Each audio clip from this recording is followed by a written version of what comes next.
kepanikan. Ada yang mengimbuhinya sebagai kesetiakawanan yang menyimpang.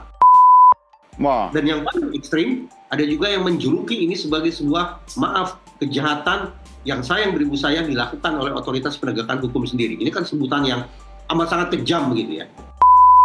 Aku masuk ke UGD, sama UGD aku cuma ngelihat dari tirai kayak si Mega. Udah, aduh, matanya kelihatan. Kelihatan kondisinya Vina, kondisinya Eki. Kalau Eki enggak. Kenapa Eki enggak sebelahan sama Vina waktu itu? Enggak, karena cowoknya itu udah dibawa ke kamar jenazah. Nah, terus pas kayak gitu tuh teh ada yang perawat laki-laki ya Mega. Mbak, siapanya? Bilang kayak gitu. Aku temennya, aku bilang kayak gitu ya. Sini Mbak, dia bilang kayak gitu ya. Dibantu temennya biar cepet. Kayak gitu. Ini kondisinya tuh kayak gimana ya? Syahadat. Jadi kayak udah sakaratul banget. Oh, udah sakaratul. Nah, pas begitu tuh aku syahadatin, sama Mega juga disahadatin. Abis itu langsung nggak adanya Vina, meninggalnya Vina itu berarti di depan kalian berdua. Mungkin ingat ya, kondisinya pada saat itu dari wajahnya aja seperti apa? Seingat saya sih keluar darah dari hidung. Widi dan Mega kembali mengatakan di media bahwa meninggalnya Vina pada saat sakaratul maut disaksikan langsung oleh mereka berdua. Bahkan, Widi sempat menuntun Vina membacakan syahadat langsung di samping Vina. Ini menguatkan bahwa kesaksian Vidi dan Mega memang benar adanya, seperti yang telah tersebar di media. Bukti percakapan mereka dengan Vina sangatlah kuat.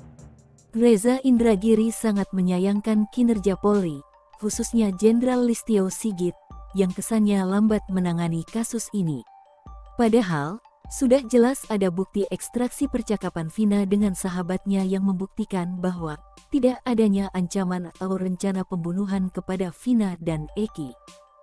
Sejauh ini perbincangan kita tentang bukti komunikasi elektronik atau ekstraksi data ponsel, ini baru sebatas kita tinjau dari sudut pandang bagaimana kehadiran alat bukti yang satu ini akan bisa mengubah nasib para terpidana. Tapi jangan lupa, kita juga patut meninjau keberadaan barang yang istimewa ini terkait dengan penegakan etik di internal lembaga penegakan hukum itu sendiri. Seperti misal, apakah tidak dicermatinya bukti komunikasi elektronik itu merupakan bentuk manipulasi? Adakah upaya untuk secara sistematis menutup-nutupi atau bahkan menghilangkan barang bukti? Dan seterusnya. Kalau iya, maka tidak terlalu kemungkinan penyidik patut dikenai sanksi karena dianggap sudah melakukan pelanggaran kode etik Polri. Jenderal Listio Sigit inilah Kapolri yang dalam ingatan saya pernah mengatakan bahwa mereka-mereka yang mengirim kritik paling pedas kepada Polri adalah sahabat Kapolri. Sahabat tentu akan menyimak dengan baik dan akan mengikuti masukan, kritikan dari sahabatnya itu. Itu statement Kapolri udah kayak statement politisi itu Mas Reza. Bagaimana? Itu udah kayak statement politisi, bukan Kapolri. Terserah lah, tapi saya mendengar itu diucapkan oleh Jenderal Listio Sigit ketika beliau mengenakan seragam sebagai personil Polri, bukan seragam partai politik. Itu satu hal. Yang kedua, mari kita buka dalam program prioritas Kapolri Jenderal Listio Sigit, ada sejumlah hal terkait dengan penguatan SDM, penguatan instrumen atau teknologi, dan penguatan pada aspek penegakan hukum alias reskrim. Nah, kita sesungguhnya sudah memiliki alat untuk menagih seberapa jauh Kapolri Jenderal Listio Sigit sudah sungguh-sungguh konsekuen dengan program prioritas yang ditetapkannya sendiri. Kalau di injury time menjelang Oktober 2024 ini Kapolri secara rendah hati menginstruksikan satuan-satuan kerja terkait untuk mengemas barang bukti ini sebagai novum, ini sungguh-sungguh akan memudahkan para terpidana berikut penasihat hukum mereka untuk menjalani PK. Inilah yang berulang kali di Nusantara TV saya katakan, ketimbang mendorong para terpidana dan penasihat hukum mereka untuk berpeluh-peluh mencari novum yang susahnya minta ampun, nah sekarang sudah ada barang itu. Tinggal lagi bagaimana kemudian dibutuhkan adanya ketulusan. Saya ingin memberikan garis bawah bahwa barangkali di internal Polri juga ada personil-personil atau bahkan pemangku jabatan penting yang berpikir sangat legal formalistik. Yang mengatakan, sudahlah kita tunggu PK saja. Tunggu PK saja. Tunggu PK saja. Tapi saya ingin menegaskan satu hal. Bahwa tanggung jawab kita semua terhadap kemanusiaan jauh lebih tinggi daripada tanggung jawab kita pada hukum. Sungguh-sungguh hal yang satu ini ingin saya berikan ekstra penekanan kepada Korps Polri, kepada seluruh perwira tinggi Polri, kepada pemangku-pemangku jabatan penting Polri saat ini. Sekali lagi, tanggung jawab terhadap kemanusiaan harus lebih didahulukan ketimbang tanggung jawab terhadap hukum. Reza mengatakan, penyidik harus segera diberi sanksi yang tegas dari Polri. Ada upaya menutupi kasus ini dengan sangat jelas. Bukti ekstraksi ponsel sudah menyebar luas. Sekarang, kenapa tidak dibuka kembali semua ekstraksi bukti percakapan terpidana dan korban pada waktu itu? Kalau Kapolri serius dan konsisten pada ucapannya, maka menurut Reza, kasus ini akan berbalik arah dan membebaskan semua terpidana yang sudah mendekam selama 8 tahun tak bersalah.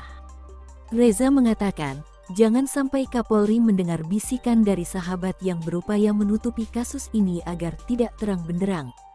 Reza berharap, pengajuan PK berawal dari institusi Polri yang mendorong untuk mengembalikan citra kepolisian naik di mata masyarakat. Demikian pula kalau kita pindah ke titik hilir. Hakim alias wakil Tuhan, kenapa tidak melakukan cermatan terhadap barang yang sama itu? Ya. Ada lagi-lagi kemungkinan ini merupakan indikasi pelanggaran kode etik dan pedoman perilaku hakim. Karena hakim dianggap tidak cukup sensitif, tidak memutakhirkan pengetahuannya, dan ketika hakim tidak memperbarui pengetahuannya, maka itu sekali lagi pelanggaran terhadap kode etik dan pedoman perilaku hakim. Ya. Karena itulah sekali lagi, samping tinjau keberadaan bukti komunikasi elektronik ini terkait dengan aspek pidana, yaitu mengoreksi atau mengubah status hukum para terpidana, tapi juga mudah-mudahan dianggap sebagai sebuah momen yang baik untuk melakukan pembenahan secara internal, terutama dari sisi etik.